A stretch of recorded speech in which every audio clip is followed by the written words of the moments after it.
Ink का symbol होता है, प्रतीक होता है ZN। और ZN बहुत से बच्चे कुछ ऐसे बना देते हैं, बहुत से बच्चे कुछ ऐसे बना देते हैं, और बहुत से बच्चे कुछ ऐसे बनाते हैं। तो आपको पता होना चाहिए ये सही है, ये सही है या ये सही है, और आपको यहीं पर नंबर नहीं मिलते हैं। आपको पता होना चाहिए कि ZN को हम इस तरीके से प्रदर्शित करते हैं, यानी जिंक को हम इस तरीके से प्रदर्शित करते हैं, पता होना चाहिए। सो हेलो एवरीवन, मैं रितेश कुमार और आप देख रहे हैं अपना पसंदीदा चैनल ज्ञान उदित के रितेश भैया। दोस्तों, आज की इस वीडियो में बात करने वाले हैं क्लास 10th का पहला चैप्टर साइंस में। पहला चैप्टर है रासायनिक अभिक्रियाएं एवं समीकरण। दोस्तों, यह एक ऐसा चैप्टर है जिससे आप सभी को डर लगता है और आप लोग इस चैप्टर से पीछे भागते हैं। आप लोगों को हम इस तरीके से इस चैप्टर को समझाएंगे कि आप लोग इस चैप्टर से पीछे भागने के बजाय इससे डटकर सामना करेंगे। तो आप लोग बस अपनी इस कुर्सी की पेटी को बांधकर बैठ जाइए और आज कि इस क्लास में हम वन शॉट में ही इस पूरे चैप्टर को समाप्त कर डालेंगे। तो बस ज्यादा हम देर न करके स्टार्ट करते हैं अपने इस प्यारे से वन शॉट क्लास। तो देखिए, सबसे पहले आपके चैप्टर का नाम है जो रासायनिक अभिक्रियाएं एवं समीकरण। इसके बारे में आप लोगों को पता होना चाहिए। क्या? रासायनिक अभिक्रियाएं एवं समीकरण। देखिए, रासायनिक अभिक्रियाएं कुछ ऐसी अभिक्रियाएं होती हैं जो रासायनिक रूप से परिवर्तन के दौरान होती हैं, वे रासायनिक अभिक्रिया कहलाती है। बताएंगे क्या है, और उसी रासायनिक अभिक्रिया को हम एक समीकरण के रूप में व्यक्त कर दें, वो रासायनिक समीकरण कहलाती है। सिंपल। आप लोगों को चैप्टर का ओवरव्यू अभी क्लियर हो चुका होगा, नहीं हुआ है तो ध्यान से सुनते रहिए। देखिए, रासायनिक अभिक्रियाओं में सबसे पहले हम घुसने से पहले या जानने से पहले हमें यह पता होना चाहिए कि भौतिक परिवर्तन और रासायनिक परिवर्तन क्या होते हैं। आप अपने चारों ओर देखते हैं कि आपके सामने पानी उबल रहा है, पानी उबल के भाप बन रहा है। ये कैसा परिवर्तन है? आप अपने चारों ओर वातावरण में देखते हैं, कुछ ऐसी घटनाएं देखते हैं जिन्हें आपको देखने में ऐसा लगता है कि ऐसा होता क्यों है। तो आप आज उन्हीं घटनाओं को कुछ हमारे द्वारा समझेंगे और आपने अपनी क्षमता, अपनी बुद्धि के हिसाब से जो भी समझ पाएंगे वो समझेंगे। तो देखिए, भौतिक परिवर्तन सबसे पहले हम आप लोगों को बताते हैं, यानी फिजिकल चेंजेस। तो भौतिक परिवर्तन आप लोगों को पता होना चाहिए, सिंपल सा है, बहुत ही सिंपल टर्म है भौतिक परिवर्तन।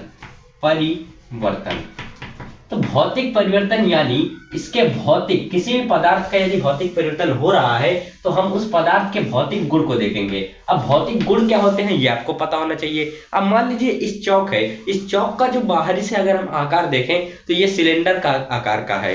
अगर हम इसको दबाकर कुछ दूसरे आकार में परिवर्तित कर दें तो इसका आकार चेंज हो जाएगा। और यह भी रंग कैसा है? व्हाइट कलर का है। अगर हम इसमें कोई दूसरा रंग मिला दें तो दूसरा रंग हो जाएगा। तो इन परिवर्तनों को इसका कोई ना कोई एक ताप होगा, कोई ना कोई एक क्वथनांक होगा, गलनांक होगा। ये आपने पढ़ा है 9th क्लास में। अब आप यदि 9th में नहीं पढ़ा है, क्वथनांक, गलनांक, ताप ये सब नहीं पढ़ा है तो आपको पढ़ना चाहिए था। परंतु आप लोगों को पता होना चाहिए कि किसी भी एक पदार्थ का ताप, गलनांक, क्वथनांक एक ये भौतिक परिवर्तन होते हैं, ना कि रासायनिक परिवर्तन, न भौतिक गुण होते हैं। तो इसका भौतिक गुण हुआ, ठीक। तो भौतिक गुण अगर यह परिवर्तित होता है तो उसको बोलते हैं भौतिक परिवर्तन। भौतिक गुणों में परिवर्तन, भौतिक गुणों में परिवर्तन। और इसको हम, इन परिवर्तनों को पुनः प्राप्त नहीं कर सकते हैं, ये आप लोगों को पता होना चाहिए। इन परिवर्तनों को हम पुनः दोबारा से विपरीत क्रिया के द्वारा नहीं प्राप्त कर सकते। जैसे पहला इसका परिवर्तन या उदाहरण आ गया आप लोगों के सामने कि जल का वाष्प बनना। तो जल का वाष्प बनना ये एक भौतिक परिवर्तन है। दूसरा, बहुत सारे आपके जीवन में उदाहरण आप लोगों ने पढ़े होंगे कि बहुत सारे आप लोगों ने उदाहरण पढ़े हैं कौन से भौतिक परिवर्तन के। तो दूसरा आप परिवर्तन समझ सकते हैं कौन सा? मोमबत्ती का या माचिस का जलना। माचिस का जलना, बर्फ से पानी का बनना, बर्फ का पिघलना, ये आप लिख सकते हैं, बर्फ का पिघलना। तो ये बहुत सारे आप लोग अपने जीवन में उदाहरण देखते हैं भौतिक परिवर्तन के। तो आप लोगों को भौतिक परिवर्तन आसानी से क्लियर हो चुका होगा कि भौतिक परिवर्तन होता क्या, समझ आया ना। आया तो लाइक कर दीजिए फटाफट से। और हाँ, एक बात और कि आप ये भी चैप्टर ये वाला देख रहे हैं, रासायनिक अभिक्रिया एवं समीकरण, इससे पहले भी हमने बहुत सारे चैप्टर आप लोगों के पढ़ा दिए भैया, कहाँ है आपका ध्यान। यदि आप अभी नए नए चैनल पे आए तो चैनल को सब्सक्राइब कर लिया, और सब्सक्राइब कर लिया है तो बेल आइकन को भी जरूर दबा लीजिए, क्योंकि यदि आप बेल आइकन को नहीं दबाएंगे तो हम जैसे ही कोई भी क्लास अपलोड करेंगे तो आपको नोटिफिकेशन नहीं मिलेगा। नोटिफिकेशन नहीं मिलेगा तो आप पढ़ेंगे कैसे ना। तो आपको नोटिफिकेशन दबा के रखना है बेल आइकन को। और आप चैनल पे जाएंगे तो आपको विद्युत वाला ये वाला वीडियो और हेरिडिटी यानी आनुवंशिकता वाला ये वाला वीडियो पड़ा हुआ मिलेगा। तो आप जल्दी से जाएंगे, पहले इसको देखेंगे फिर उसको देखेंगे, ठीक। तो अभी जो देख रहे हैं उसको आप अभी फोकस कीजिए। तो now back on our topic of physical changes, समझ चुके हैं। अब हम बढ़ते हैं, सॉरी ये तो हाँ फिजिकल चेंजेस है। अब हम देखेंगे केमिकल चेंजेस यानी रासायनिक परिवर्तन, ठीक है। थोड़ा सा जुबान इधर उधर हो जाती है क्योंकि थोड़ा सर्दी का माहौल है, ओके। तो अब हम समझते हैं भौतिक परिवर्तन, तो आप समझ चुके हैं। आप समझेंगे रासायनिक परिवर्तन यानी केमिकल चेंजेस। तो रासायनिक परिवर्तन, देखिए रासायनिक परिवर्तन जैसा कि आपने पढ़ा है कि भौतिक परिवर्तन में किस पे चेंज होता है, भौतिक गुणों पर। तो रासायनिक परिवर्तन भी उसी तरीके से होगा। इसमें क्या होगा, रासायनिक गुणों पर चेंज होगा। अब आप लोगों को रासायनिक गुण पता होने चाहिए कि रासायनिक गुण क्या होते हैं, रासायनिक गुणों में परिवर्तन। अब आपको हम बताते हैं रासायनिक गुण क्या होते हैं, फिर आप समझ में आएंगे कि रासायनिक गुण क्या होता है। अब देखिए, ये मान लीजिए आपके पास कोई भी एक ठोस है, ठोस से द्रव बन रहा है, द्रव से गैस बन रहा है, तो इसकी भौतिक परिवर्तन परिवर्तित हो रही है, इसका मतलब यहाँ पे भौतिक परिवर्तन है। लेकिन जब केमिकल चेंजेस की बात आती है, रासायनिक परिवर्तन की बात आती है, तो उसके हम रासायनिक संगठन को देखते हैं। अब रासायनिक संगठन का मतलब है कि वह पदार्थ किन मूल तत्वों से मिलकर बना हुआ है, और उन मूल तत्वों को में कोई ऐसा चेंज हो जाए कि वह पदार्थ किसी दूसरे पदार्थ में विभक्त होकर के या दूसरे पदार्थ में मिले। मतलब क्या है कि एक पदार्थ से दूसरे पदार्थ का, नए पदार्थ का निर्माण होता है इन चेंजेस में। कौन से चेंजेस में, रासायनिक परिवर्तन में। तो इसका यदि हम एक उदाहरण बताएं तो एक उदाहरण आपको पता है, बीज का अंकुरण, बीज का अंकुरण। अब आप लोगों को पता है बीज का अंकुरण। अब बीज पहले होता है, ये मान लीजिए बीज है, तो इसका एक ना कहीं अंकुरण होगा यानी अंकुरित होगा। तो अंकुरित होने के पश्चात ये एक ऐसे करके एक पौधा बना लेगा।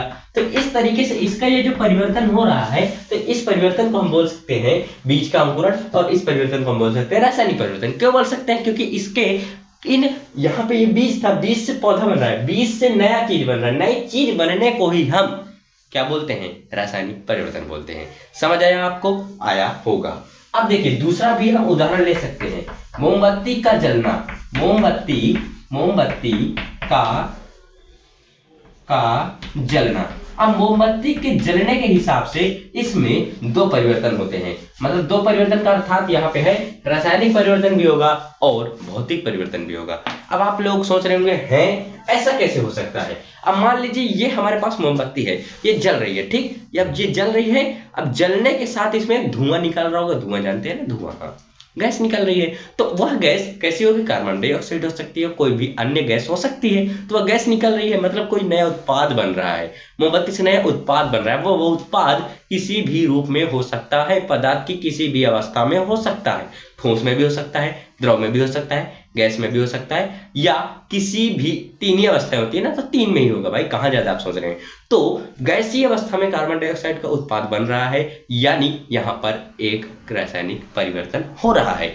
और यह मोमबत्ती साथ ही साथ समय के साथ साथ जैसे जैसे जलती रहेगी, समय के साथ यह पिघलती रहेगी, तो इसका आकार कम हो रहा है, यानी इसके आकार या इसके गुणों में या इसके बाह्य गुणों में, इसके भौतिक गुण में परिवर्तन हो रहा है। पहले ये इतनी लंबी थी, फिर अब ये धीरे धीरे जल्दी जल्दी इतनी हो जाएगी, तो इसके भौतिक गुण में परिवर्तन हो रहा है, यानी यह परिवर्तन हमारा भौतिक परिवर्तन होगा। और कार्बन डाइऑक्साइड या अन्य गैस का जो यहाँ से उत्सर्जित हो रही है, उसका जो होगा उसको बोलेंगे हम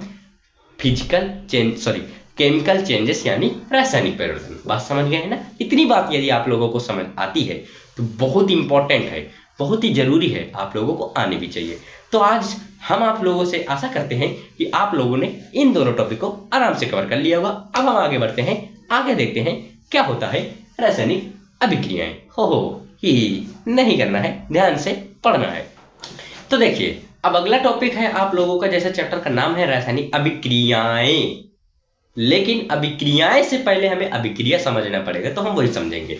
रासायनिक अभिक्रिया, अब देखिए रासायनिक अभिक्रिया का बहुत ही एक सिंपल सा लॉजिक होता है, आपको समझना पड़ेगा क्या है।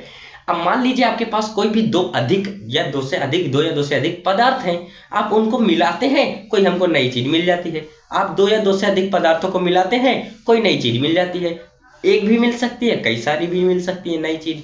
तो आप यह जब मिलाते हैं या हमको नई चीज मिलती है, तो इसी को हम बोलते हैं रासायनिक अभिक्रिया। रासायनिक अभिक्रिया या रासायनिक परिवर्तन में ही तो क्या होता है, नई चीज बनती है ना। तो रासायनिक अभिक्रिया में भी नई चीज बनेगी। अब वह चीज किनसे मिलकर बनेगी ये आपको पता होना चाहिए। अब मान लीजिए हम A और B को मिलाते हैं तो हमें C और D मिल जाता है। ध्यान से समझिएगा, A और B को मिलाने पर C और D मिलता है। अब A और B क्या यहाँ पर कहलाएंगे पता होना चाहिए। अब देखिए ये जो हम एक ये तीर वीर बनाते हैं, ये आपको अभी पता नहीं चल रहा होगा, पता होगा, पर आप समझिए चैप्टर एकदम बेस से उठा रहे हैं, और जहां से हम बेस से उठाते हैं और आपको एकदम अपर लेवल पर ले जाएंगे, वहां से ही क्वेश्चन आता है। तो आपको ढंग से समझना है, कंसेप्ट वाली क्लास है। तो देखिए हम किसी भी दो पदार्थों को मिलाते हैं, और उन पदार्थों को जब हम मिलाते हैं तो उसको हम बोलते हैं अभिकारक। क्या बोलते हैं, अभिकारक। क्या बोलते हैं, अभिकारक। अब इस अभिकारक को हम अंग्रेजी में बोलते हैं रिएक्टेंट। क्या बोलते हैं, रिएक्टेंट। ये रिएक्टेंट को हम, यह रिएक्टेंट एक से अधिक हो सकते हैं, दो से अधिक हो सकते हैं, मतलब बहुत सारे हो सकते हैं। अब इनको जब हम इनके बीच अभिक्रिया कराएंगे, इनके बीच कोई ना कोई क्रिया कराएंगे, तो हमें कुछ ना कुछ उत्पाद मिलेगा, और जो भी हमें इस तरफ मिलेगा और इसको हम बोलते हैं उत्पाद। और उत्पाद को हम बताते हैं इंग्लिश में प्रोडक्ट। ये समझ गए। अब देखिए, अब आप यहीं से एक डेफिनेशन बना सकते हैं रासायनिक अभिक्रिया की। आपको बनाना है, याद नहीं करना है, समझना है, याद नहीं करना है, समझना है। तो किन्हीं भी दो या दो से अधिक अभिकारकों को जब आपस में क्रिया कराते हैं तो कुछ ना कुछ उत्पाद बनता है, और इन्हीं को, इसी क्रिया को, इसमें हम कौन सा परिवर्तन होता है, रासायनिक परिवर्तन, और इसी को हम बोलते हैं रासायनिक अभिक्रिया। सिंपल सा लॉजिक है, समझ आया होगा आप लोगों को। फिर से बताते हैं, दो या दो से अधिक अभिकारक आपस में क्रिया करके कुछ ना कुछ एक उत्पाद बनाते हैं, और इस उत्पाद को बनना ही, या इस अभिक्रिया, इस घटना को ही हम रासायनिक अभिक्रिया का नाम देते हैं। बात समझ आई है ना। हाँ, आई होगी अच्छे से। आप लोगों को एक एग्जाम्पल देते हैं जो कि आपने बहुत पहले पढ़ा होगा, और आप भी आज भी पढ़ रहे होंगे। जानते हैं आप लोग कौन सा? आप जानते हैं कि H2 और O2 मिलके हमें H2O देते हैं। जी हाँ भैया, देते हैं, हाँ देते हैं। तो H2O2 मिलके जल देते हैं। पता है H2 क्या है, हाइड्रोजन है, O2 क्या है, ऑक्सीजन है। हाइड्रोजन और ऑक्सीजन मिलके हमको जल देते हैं, जल देते हैं। आप जानते भाई, जल देते हैं, बहुत सिंपल बात है। अब ये दोनों जो मिले हैं, ये क्या है, अभिकारक है। और अभिकारक को हम किस तरीके से दर्शाते हैं, रिएक्टेंट जानते हैं, रिएक्टेंट। और इन अभिकारकों को, अब कोई आपसे बोल दिया कि आपके पास हाइड्रोजन है, आप पहले रासायनिक अभिक्रिया को इस तरीके से लिखेंगे, हाइड्रोजन और ऑक्सीजन यदि हम दोनों को जोड़ते हैं तो हमें मिलता है जल। अब आप इतना लिखने में आपको ज्यादा कठिनाई होगी, या आपको इस तरीके से लिखने में ज्यादा कठिनाई होगी? आप खुद बताइए, आपको ये लिखने में आसानी है या ये लिखने में आसानी है? बता रहे हैं ना। तो कौन से लिखने में, ऊपर वाले लिखने में आसानी है, तो आपको लिखना भी तो आना चाहिए ना, कौन सा। तो इसको हम बोलते हैं रासायनिक समीकरण, और इस तरीके के लिखने को बोलते हैं हम रासायनिक अभिक्रिया। अब बात समझ आई होगी। अब देखिए, अब हम रासायनिक समीकरण को कैसे लिखेंगे ये आपको पता होना चाहिए। फिर हम रासायनिक अभिक्रियाओं के प्रकार के बारे में जानेंगे या जानेंगे, ठीक। तो रासायनिक अभिक्रिया को हम किस तरीके से रासायनिक समीकरण के रूप में प्रदर्शित करेंगे ये आपको पता होना चाहिए। नहीं पता है तो जान लीजिए। रासायनिक अभिक्रिया में हमें तत्व दिए होंगे, एलिमेंट दिए होंगे, हमें उनका प्रदर्शित करना का या हमें उनका प्रतीक पता होना चाहिए। अब जैसे हाइड्रोजन है, हाइड्रोजन को हम H से प्रदर्शित करते हैं, लेकिन ये हाइड्रोजन की मुक्त अवस्था नहीं है, हाइड्रोजन की मुक्त अवस्था H2 होती है, पता होना चाहिए। प्लस ये ऑक्सीजन है, ऑक्सीजन को हम O2 से दर्शाते हैं, आपको पता होना चाहिए, और हमने O2 दर्शा दिया। अब ये तीर बनी है, आप लोगों को इस तीर को पता होना चाहिए कि इस तीर के माध्यम से हम ये दर्शाते हैं कि यह अभिकारक आपस में क्रिया करके उत्पाद बनाने वाले हैं। अब जो उत्पाद बना है जल, अब जल का आपको प्रतीक या आपको फॉर्मूला पता होना चाहिए कि क्या होता है, H2O होता है।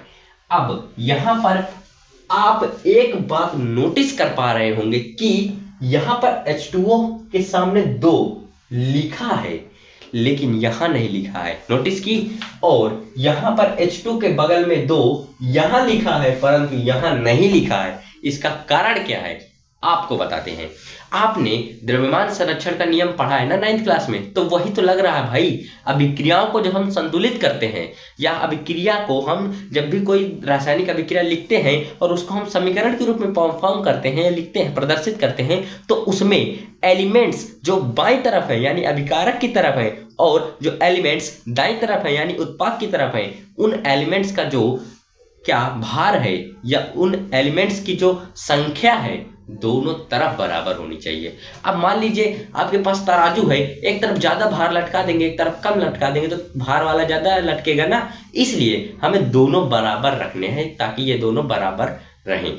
इसीलिए आपको रासायनिक समीकरणों को संतुलित करना आना चाहिए। ये भी आपके सिलेबस में है, सिखाएंगे भाई, जो है आपके सिलेबस में, कुछ नहीं छोड़ेंगे, सब कुछ बताएंगे।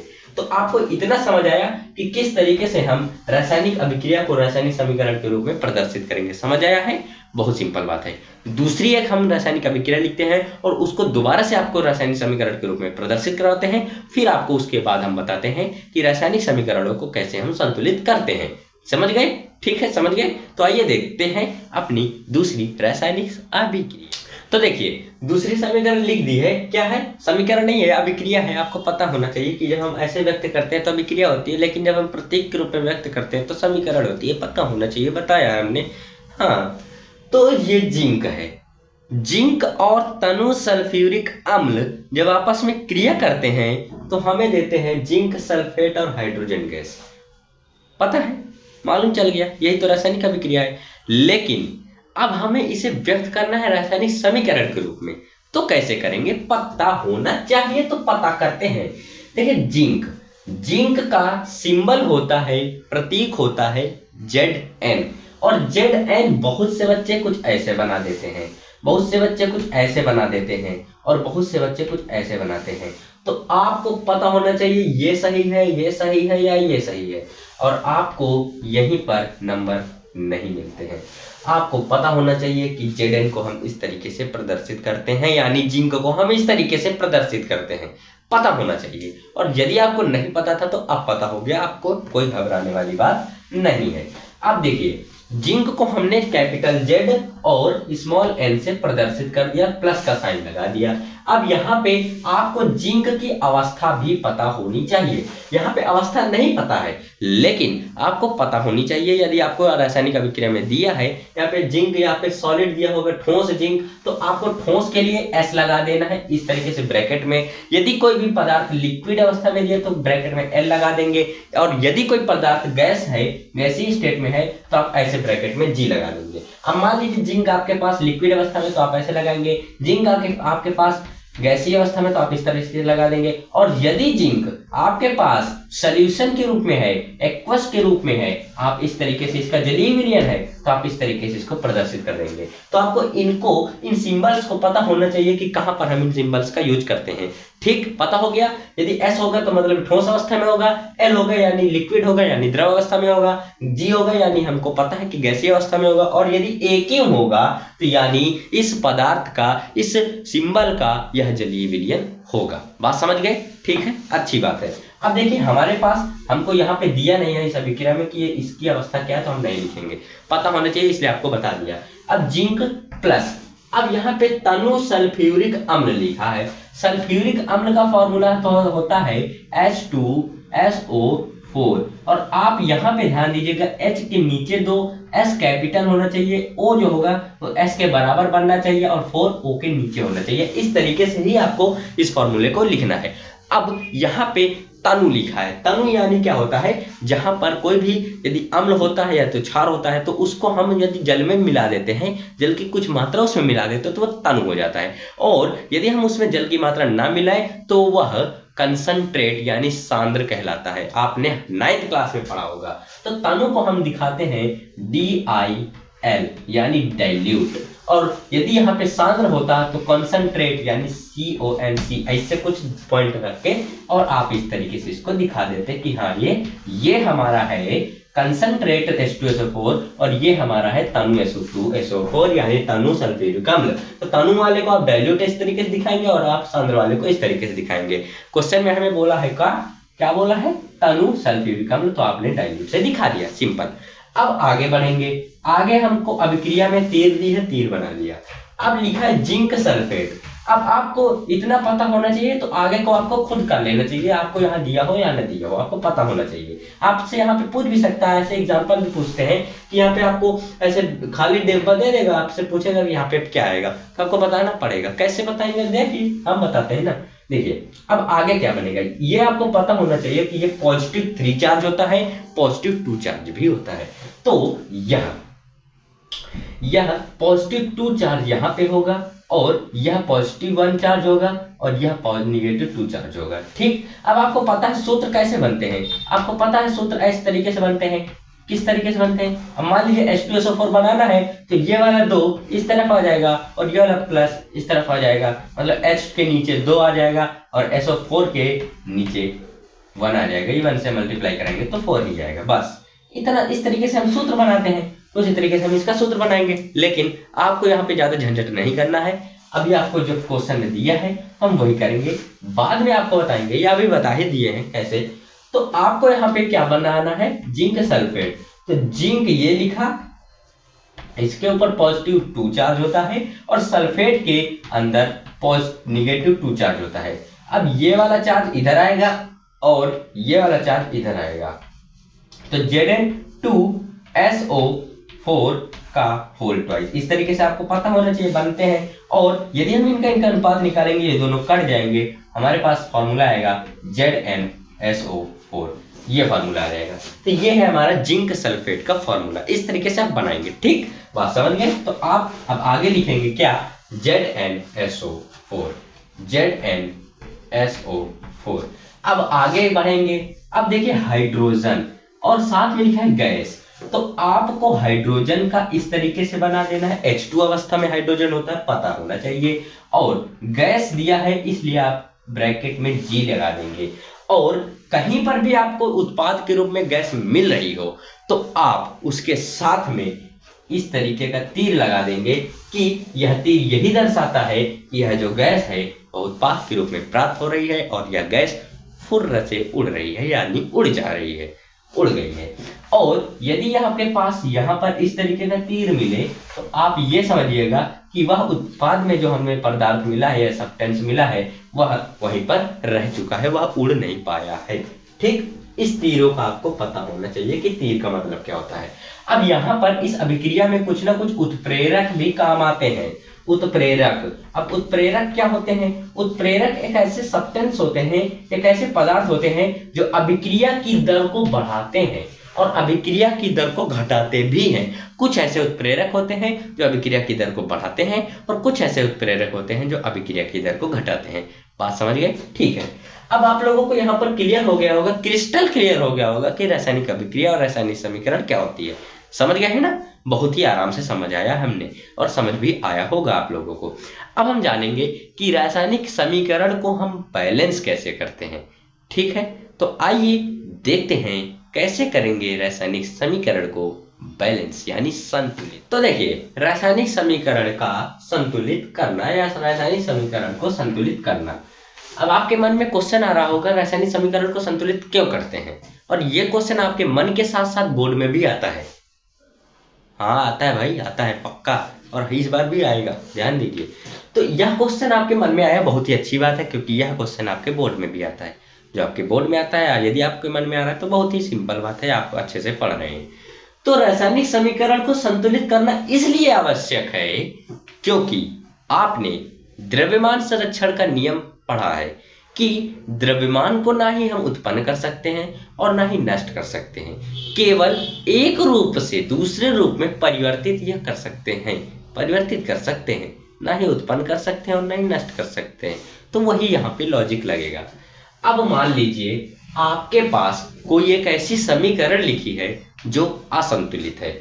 असंतुलित जैसे अभी हमने आपके सामने H2O2 और H2O वाली यह समीकरण लिखी थी और आप यहां पर ध्यान देंगे कि यहां पर हाइड्रोजन जो है और यहां पर हाइड्रोजन जो है कुछ अलग टाइप से है।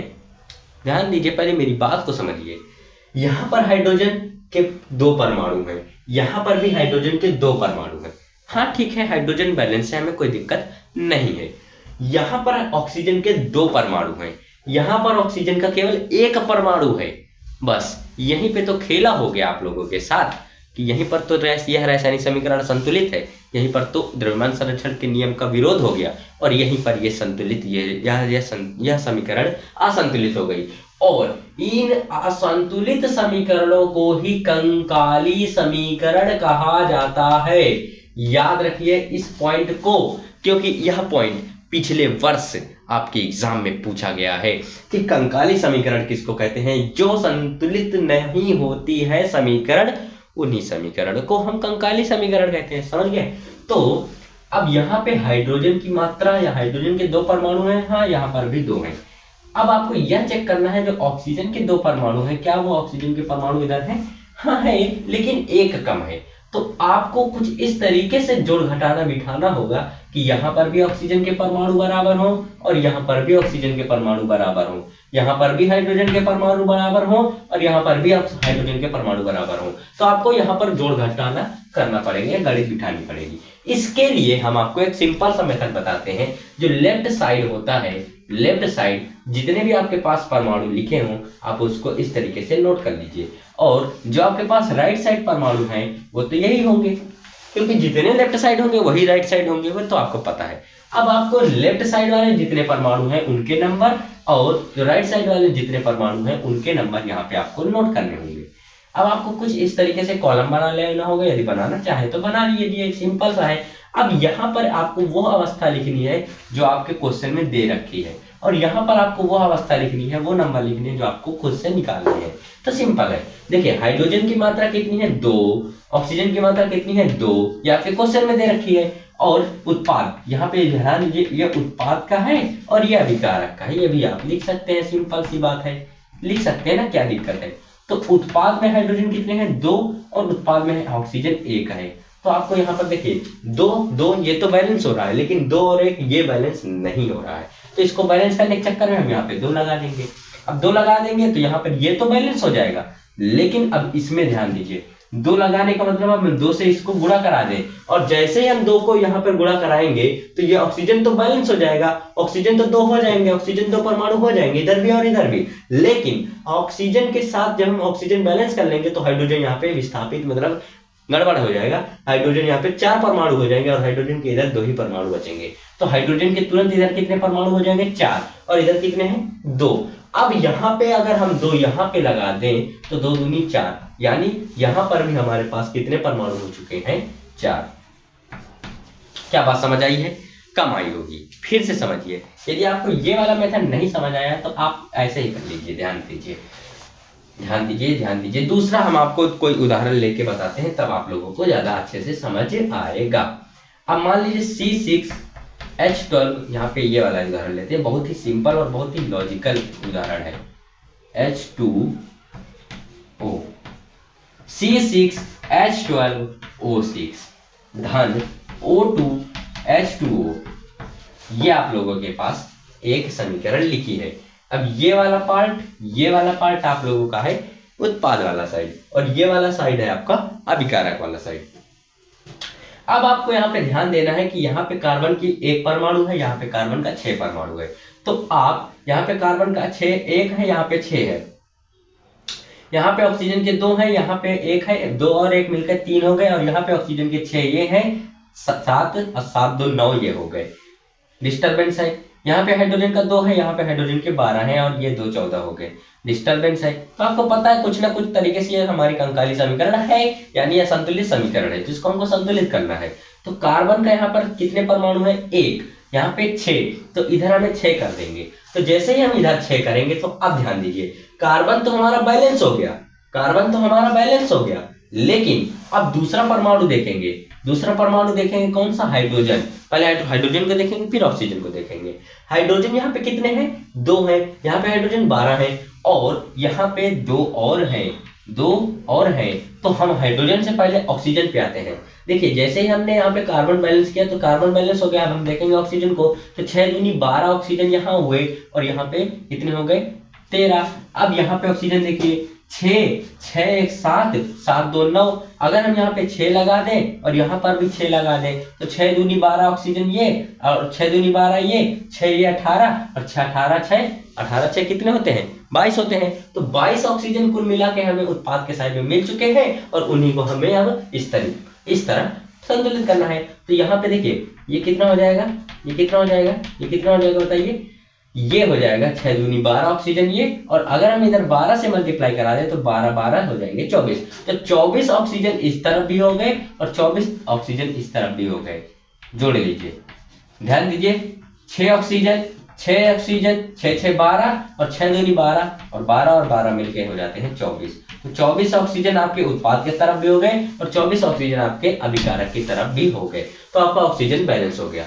अब हाइड्रोजन पे ध्यान दीजिए, हाइड्रोजन आपका है 12 दूनी 24, 24 इधर हाइड्रोजन हो गए। अब इधर ध्यान दीजिए, 12 एक ये हाइड्रोजन है, 6 दूनी 12, 12 12 24 उत्पाद की तरफ भी है, 24 आपके पास अभिकारक की तरफ भी है। तो आपको इस समीकरण से संतुलित करने वाला टॉपिक समझ आया होगा। देखिए यहाँ पे आपको थोड़ा कठिन लग रहा हो, कठिन है बिल्कुल कुछ भी नहीं। कठिन आपको तब लगेगा जब आप इसकी प्रैक्टिस नहीं करेंगे। यदि आप इसकी प्रैक्टिस करते हैं, कुछ भी समीकरण लिखते हैं और जैसे ही आप इसको ध्यान से देखेंगे तो आपको तुरंत समझ आएगा कि हाँ उत्पाद के साइड हमको ये नंबर लिखना है और अभिकारक के साइड हमें ये नंबर लिखना है, और ये दोनों बैलेंस हो जाएंगे, दोनों तरफ का हमारा मामला बैलेंस हो जाएगा, इक्वल हो जाएगा। तो आपको ये पता होना चाहिए, ठीक। जितने आप प्रैक्टिस करेंगे उतना ही आपका मनोबल ऊपर बढ़ेगा। तो आशा करते हैं आपको ये वाला टॉपिक अच्छे तरीके से समझ आया होगा। यदि समझ आया है लाइक बताइए करके कि हाँ समझ आ रहा है। लाइक करेंगे तभी हमें पता चलेगा ना कि आप लोगों को ये वीडियो समझ आ रही है, और नहीं करेंगे तो यार कैसे पता चलेगा। तो अब हम देखते हैं जो हमारा बहुत इंपॉर्टेंट टॉपिक है, रासायनिक अभिक्रियाओं के जो प्रकार है वो देखेंगे। और इस चैप्टर की मेन महत्वपूर्ण जड़ है, समझ लीजिए। वन शॉट में चैप्टर कर रहे हैं तो हमें सारी चीजें करनी है, और सारी चीजें करनी है मतलब ये नहीं कि छोटी छोटी चीजें हम मिस कर देंगे, हर एक चीज को हम लेकर चलेंगे, ठीक। तो अब हम देखते हैं रासायनिक अभिक्रियाओं के प्रकार। तो देखिए अब हम जानेंगे रासायनिक अभिक्रियाओं के प्रकार। तो देखिए रासायनिक अभिक्रियाओं के प्रकार यदि आपको जानना है तो आपके इसके बारे में पता होना चाहिए कि रासायनिक अभिक्रियाएं कितने प्रकार की होती हैं। देखिए रासायनिक अभिक्रियाएं होती तो कई सारे प्रकार की हैं, और आपके सिलेबस में जितनी हैं हम वो तो करा ही देंगे, लेकिन आपको अभी इन अभिक्रियाओं को अच्छे से समझना होगा, क्योंकि जब आप अपर क्लास में जाएंगे तो आपको इन्हीं अभिक्रियाओं को डिटेल्स में पढ़ना है। लेकिन आपको अभी बेसिक जानकारी इसलिए दी जा रही है क्योंकि आप जब इनके बारे में अच्छे से समझ जाएंगे तो आप अपने एग्जाम में लिख पाएंगे, और आगे जब आप अपनी 11th क्लास में जाएंगे तो आपको वहां पर इनको डिटेल में समझने का ऑप्शन मिलेगा और आप वहां पे समझ पाएंगे, ठीक है। तो इतनी बात हमने कर ली इन रासायनिक अभिक्रियाओं के प्रकार के बारे में। तो रासायनिक अभिक्रियाओं के जो प्रकार है, पहला नंबर कौन सा है? संयोजन अभिक्रिया। तो आइए देखते हैं संयोजन अभिक्रिया क्या है। संयोजन अभिक्रिया जैसा कि नाम से ही क्लियर है, संयोजन यानी संयोग हो रहा है किसका? अभिकारकों का, और उस संयोग से एक उत्पाद बन रहा है, यही संयोजन है। क्या बताया कि 2 या 2 से अधिक अभिकारक, 2 या 2 से अधिक अभिकारक, 2 या 2 से अधिक अभिकारक जब आपस में संयोग करते हैं, जब आपस में संयोग करते हैं, साथ में लिखते रहिएगा ताकि आपको बाद में लिखना ना पड़े। करते हैं तथा एकल उत्पाद का निर्माण करते हैं ऐसी अभिक्रियाओं को हम संयोजन अभिक्रियाएं कहते हैं। क्या बताया?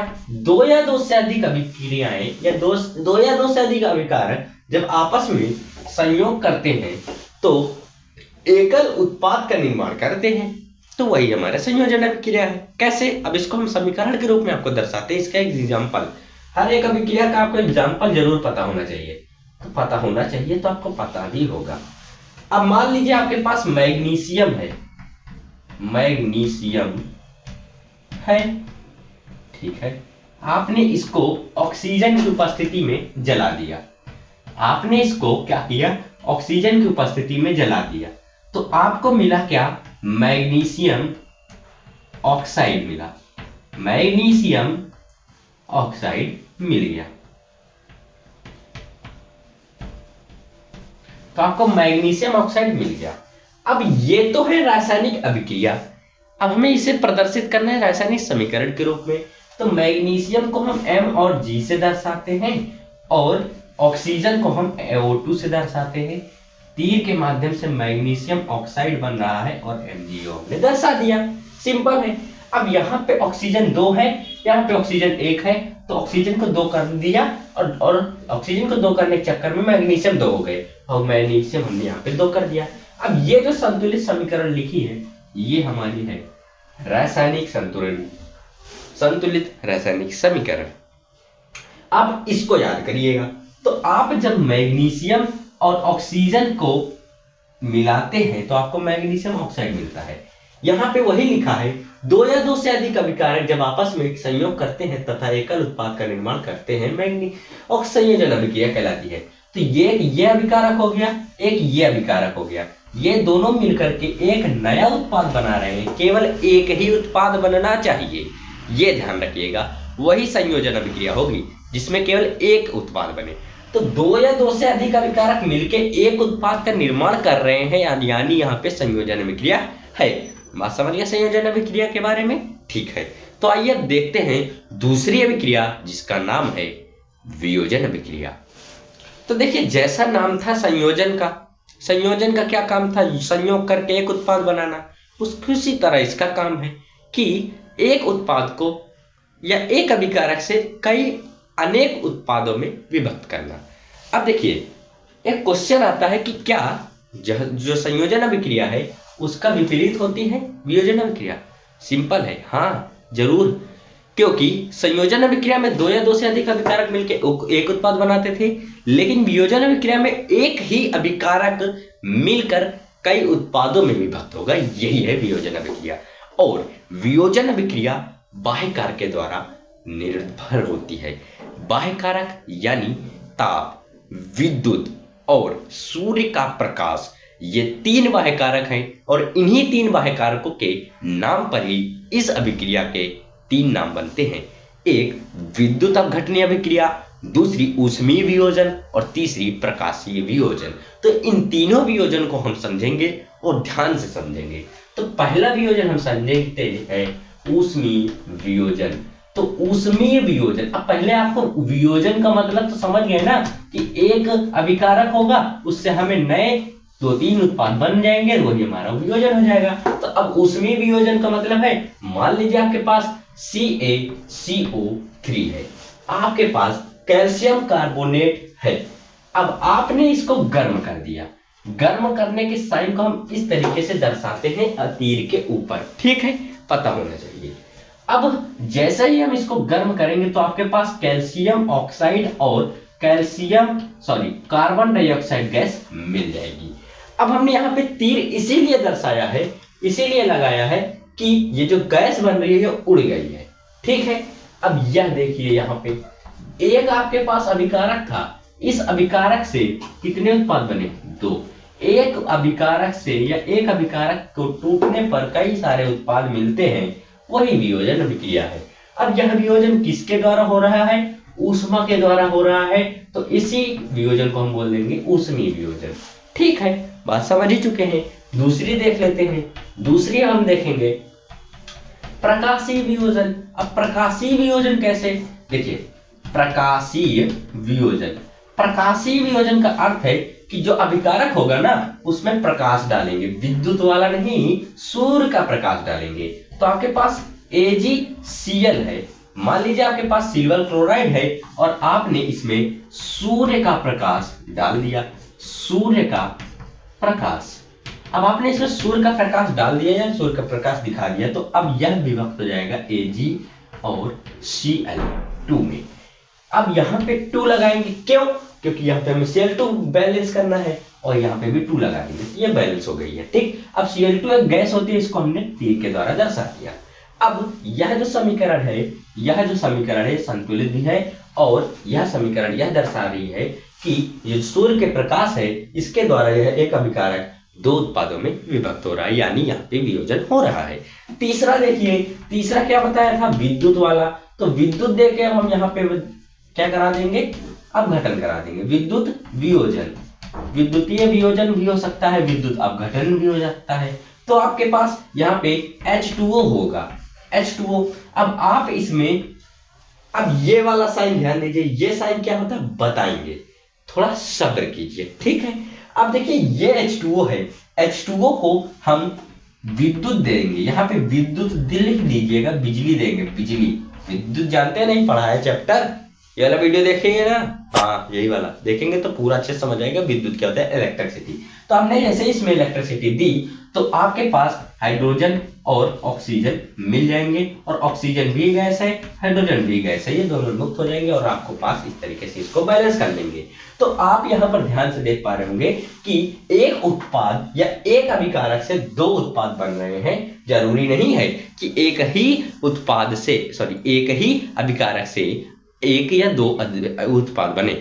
यहाँ पर जरूरी यह समझना है कि एक अभिकारक से कई अन्य उत्पाद बन रहे हैं और यहाँ पे वियोजन हो रहा है, वियोजन यानी तोड़ना हो रहा है। अब मान लीजिए आपके पास ये चौक है और आपके पास ये था, अब हमने इसको तोड़ दिया, तोड़ने के पश्चात हमने इसको 2 अलग अलग भागों में विभक्त कर दिया, तो ये वियोजन है। तो वही चीज तो यहाँ पर दर्शा रहे हैं, वही चीज तो ये है, 3 तरीके से की, तीनों बाह्य कारक से हुए और तीनों के नाम अलग अलग हुए, और यही आपको कंफ्यूज करता है। कंफ्यूज होना ही नहीं है, सिंपल है। क्या? ऊष्मीय वियोजन, प्रकाशीय वियोजन, विद्युत वियोजन। ऊष्मीय वियोजन में ऊष्मा देके वियोजन करा दिया, प्रकाशीय वियोजन में सूर्य का प्रकाश देके वियोजन करा दिया, और विद्युत वियोजन में विद्युत देके वियोजन करा दिया, सिंपल। और तीनों की समीकरण हमने आपके सामने लिख के दिखा दी। बात तो बहुत ही आसान है ना, तो बस इतना ही है, तो और कुछ है नहीं। अब आगे बढ़ते हैं, अगली जो अभिक्रिया है उसको देखते हैं। तो देखिए, अब अगली जो अभिक्रिया है उसका नाम है विस्थापन अभिक्रिया, यानी डिस्प्लेसमेंट रिएक्शन। देखिए यह रिएक्शन बहुत ही आसान है, पता होना चाहिए कि क्या, कि जो जहाँ पे हमारे पास तत्व होते हैं उनका एक सक्रियता श्रेणी होती है, जो आप तीसरे चैप्टर में पढ़ेंगे, धातु और अधातु में। तो आपको वो मालूम होना चाहिए, क्या है? का, न, का, मग, अल, जन, फी, या कल्लू ने कार मांगी, आगे जिसका फूटा सीसा, Ag, Au, ये है Pb, Ag, Au। ये आपको सक्रियता का क्रम पता होना चाहिए। यहां से ये पता चलता है, यदि हम ऊपर से नीचे आते हैं तो यह तत्व क्या है? क्रियाशीलता की घटती हुई श्रेणी है। क्रियाशीलता की घटता हुआ क्रम, क्रियाशीलता का घटता हुआ क्रम है ये एक प्रकार से। तो आपको ये पता होना चाहिए, विजुअल है ना। ये K का मतलब क्या है? पोटेशियम, Na का मतलब sodium, calcium, magnesium, aluminium, zinc, foil, ferrous या आयरन, सीसा, लेड, चांदी, और ये सोना, यही है। तो आपको ये पता होना चाहिए, ये सक्रियता श्रेणी है। आपको जब ये पता होगा तो आप ये कर लेंगे। अब देखिए विस्थापन अभिक्रिया क्या होती है, इसको एक बार और बताते हैं कैसे इसको याद करेंगे। कल्लू ने कार मांगी, आगे जिसका फूटा सीसा, Ag, Au, ये आपको पता होना चाहिए। कल्लू ने कार मांगी, आगे जिसका फूटा सीसा, Ag, Au।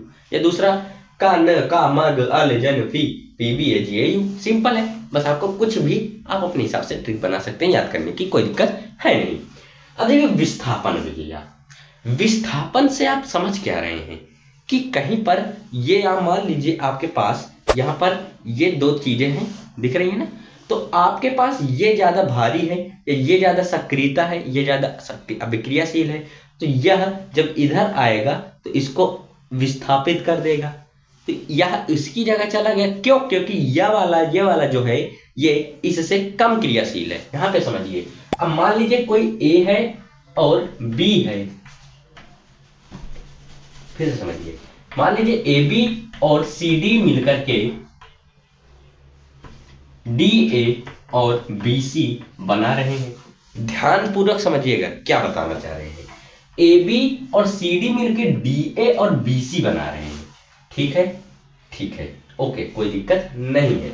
अब ए और बी, सी और डी, डी और ए, बी और सी, ये हमें दिख रहे हैं, ये उत्पाद, ये हमारे अभिकारक हैं, ये हमारा उत्पाद है।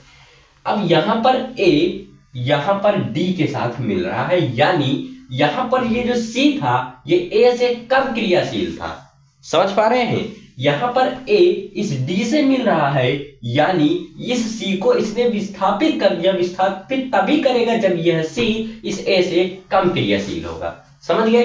अब दूसरा देखिए, यहां पर सी और डी है, यहां पर सी और बी है, यहां पर इस सी ने, यहां पर इस डी ने इस डी को, यहां पर इस बी ने, यहां पे ध्यान दीजिए, यहां पर इस डी के जगह पर क्या आ गया? बी, यानी इस डी, यह जो डी है यह बी से कम क्रियाशील था, इसीलिए यह बी इस डी के स्थान पर आ गया और यहां पर यह विस्थापित करके अपनी जगह बना लिया। तो विस्थापन का मतलब यही है, जो अधिक क्रियाशील होगा वह अपनी जगह बना लेगा और जो कम क्रियाशील है उसको लात मार के भगा देगा। यही है। अब इनको हम तत्वों के रूप में समझेंगे। देखिए, हम इसकी डेफिनेशन आपको बताते हैं, फिर आपको अच्छे से समझ आएगा। विस्थापन अभिक्रिया वे अभिक्रिया होती हैं जिनमें एक क्रिया कारक पदार्थ दूसरे क्रिया कारक पदार्थ से कम क्रियाशील पदार्थ को विस्थापित कर देता है। यहां पर समझिए, जिसमें एक क्रियाशील पदार्थ जो दूसरे क्रियाशील पदार्थ को, जो कम क्रियाशील है, उसको विस्थापित कर देता है, इसी को विस्थापन अभिक्रिया कहते हैं। यहां पर समझिए, अब मान लीजिए आपके पास, यहां पे हमारे पास जो एग्जांपल है, कॉपर सल्फेट प्लस आयरन, ये दे रखा है। तो कॉपर सल्फेट का ये जो कॉपर है यह आयरन से कम क्रियाशील है। यहां पर आपको इसमें से समझ आएगा। देखिए, का, न, का, मग, अल, जन, फी, क्या है? कॉपर है, फी आयरन है। अब यहां पर जब आप नीचे आएंगे तो आपको कॉपर मिलेगा, कहीं ना कहीं नीचे आपको यहां पर आयरन मिल गया। आयरन अधिक क्रियाशील है कॉपर से, तो कॉपर से अधिक क्रियाशील है, यानी यह आयरन इस कॉपर को विस्थापित करके अपनी जगह बना लेगा। क्या बनाएगा? फेरस सल्फेट, और कॉपर को लात मार के भगा देगा, कहेगा तुम निकलो, मतलब कॉपर हट गया, कॉपर को यहां से अपनी जगह से भगा दिया।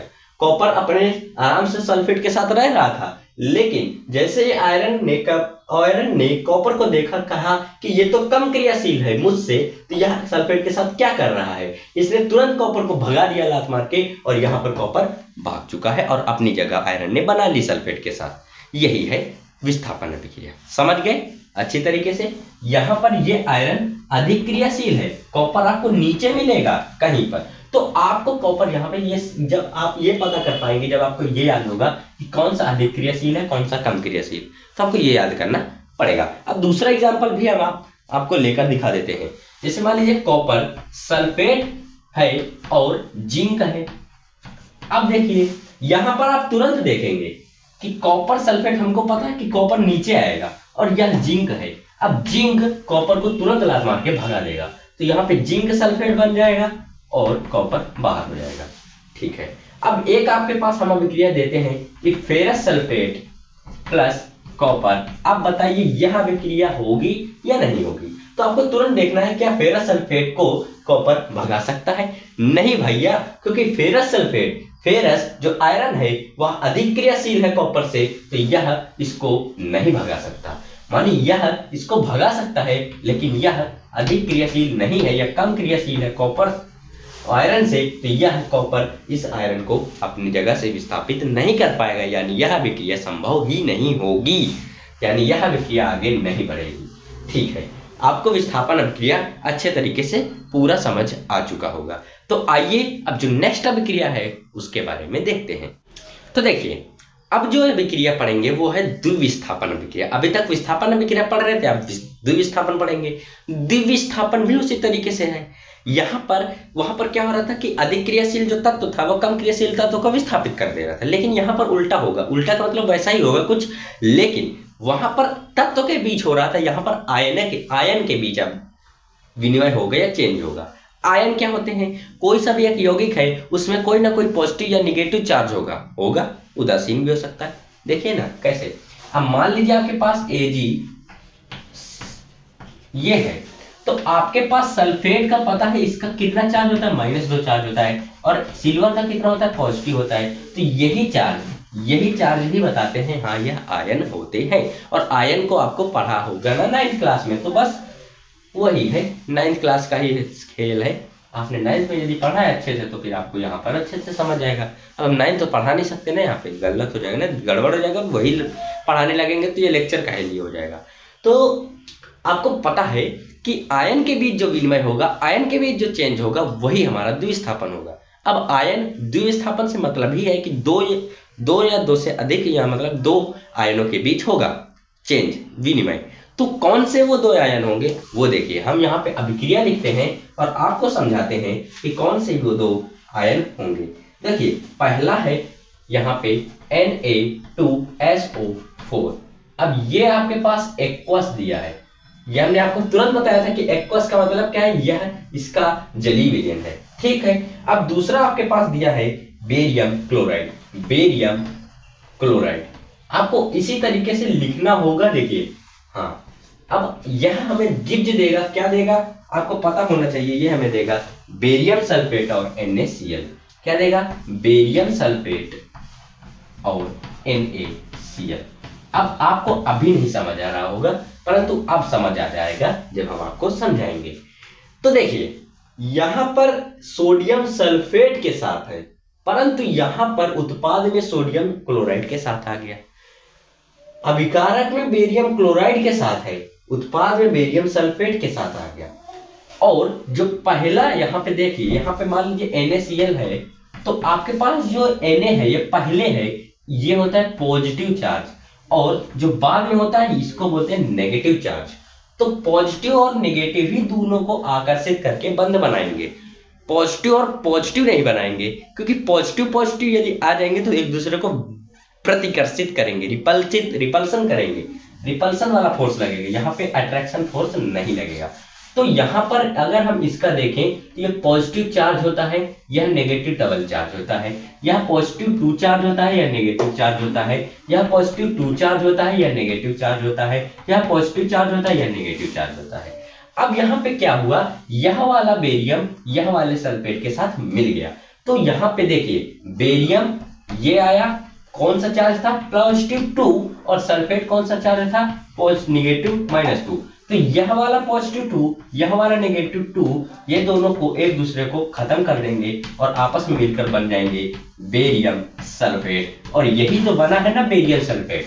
हो गया भैया। अब दूसरा इसी तरीके से देख लीजिए, ये सोडियम इस क्लोरीन के साथ मिलेगा। सोडियम के ऊपर कौन सा आवेश है, पॉजिटिव, और क्लोरीन के ऊपर कौन सा आवेश है, नेगेटिव। और ये वाला एक पॉजिटिव, ये वाला एक नेगेटिव, एक दूसरे को खत्म कर देंगे और बना लेंगे आपस में बंध, जिसका नाम है NaCl। और NaCl यहाँ पर बन चुका है। अब चूंकि यहाँ पे सोडियम के 2 अणु थे, यहाँ पर सोडियम के 2 परमाणु थे, और यहाँ पर क्लोरीन के भी 2 परमाणु है, और इसको बैलेंस करने के लिए हमने 2 से गुणा करा दिया, यानी हमें 2 NaCl मिल गए। और यही तो होता है द्विविस्थापन अभिक्रिया। द्विविस्थापन अभिक्रिया का मतलब है यह वाला पॉजिटिव चार्ज इस वाले नेगेटिव चार्ज से मिलेगा, और यह वाला नेगेटिव चार्ज दूसरे वाले पॉजिटिव चार्ज से मिल जाएगा, यही है। और इसको ही हम बोलते हैं। और यह वाला जो हमें बना है ये होता है अवक्षेप का मतलब है यह हमें अवक्षेप के रूप में मिलेगा, जो हमें उत्पाद में मिलता है, और इसी को हम बोलते हैं अवक्षेपण अभिक्रिया। आप इस रिएक्शन को अवक्षेपण अभिक्रिया में लिख सकते हैं, ठीक है। एक अभिक्रिया और आपको बताते हैं, एक एग्जांपल और बताते हैं, फिर आगे बढ़ते हैं। देखिए एक जो अंतिम मतलब जो हम बता रहे हैं दूसरी रिएक्शन, उसको ध्यान से देखिएगा। कौन सी है वो, AgNO3 सिल्वर नाइट्रेट और KCl यह दोनों देखिए, अब आगे हम नहीं लिखेंगे, आपको ध्यान से दिखाएंगे तब लिखेंगे। अब सिल्वर आपको पता है पॉजिटिव चार्ज होता है, नेगेटिव चार्ज होता है नाइट्रेट, और ये भी पॉजिटिव होता है, ये भी नेगेटिव होता है। तो ये वाला पॉजिटिव ये वाले नेगेटिव से मिलेगा, और ये वाला नेगेटिव इस वाले पॉजिटिव से मिलेगा। तो पहले हम पॉजिटिव और नेगेटिव को मिलाएंगे तो हमें मिलेगा HCl, क्योंकि यहाँ पर भी पॉजिटिव वन है, यहाँ पर भी पॉजिटिव वन नेगेटिव वन है, दोनों खत्म कर लेंगे और HCl बना लेंगे। प्लस दूसरा क्या बनेगा, K यहाँ पर है, K लिख दीजिए, NO3 यहाँ पे है तो NO3 यहाँ पे लिख दीजिए, बन गया भैया। अब आप सोच रहे होंगे NO3 पहले लिख दें और K बाद में लिख दें, तो ये आपका गलत हो जाएगा। पहले ही बताया है कि जो पॉजिटिव वाला होता है वो पहले आता है और जो नेगेटिव वाला होता है वो बाद में आता है, बताया ना। तो डीपली पढ़ा रहे हैं, बहुत सिंपल है। तो आपको ये बात समझ आ चुकी होगी कि द्विविस्थापन अभिक्रियाएं क्या होती हैं। तो अब आइए नेक्स्ट अभिक्रिया की बात करते हैं। तो देखिए, अब बात करेंगे उपचयन अभिक्रिया की, यानी ऑक्सीडेशन रिएक्शन की। यह रिएक्शन आप लोगों के लिए बहुत इंपॉर्टेंट है, क्योंकि इस रिएक्शन से हर बार क्वेश्चन आता है और आपको इस रिएक्शन को डिटेल में और एक्सप्लेनेशन के साथ में ध्यान से समझना पड़ेगा। देखिए, ऑक्सीडेशन का मतलब है, यानी उपचयन का मतलब है, इसको हम ऑक्सीकरण अभिक्रिया भी बोलते हैं, ध्यान दीजिएगा। तो ऑक्सीडेशन से मतलब है कि अभिक्रिया में ऑक्सीजन का जुड़ना और हाइड्रोजन का घटना या हाइड्रोजन का ह्रास होना, ऑक्सीजन का जुड़ना हाइड्रोजन का ह्रास होना ही ऑक्सीडेशन अभिक्रिया कहलाती है।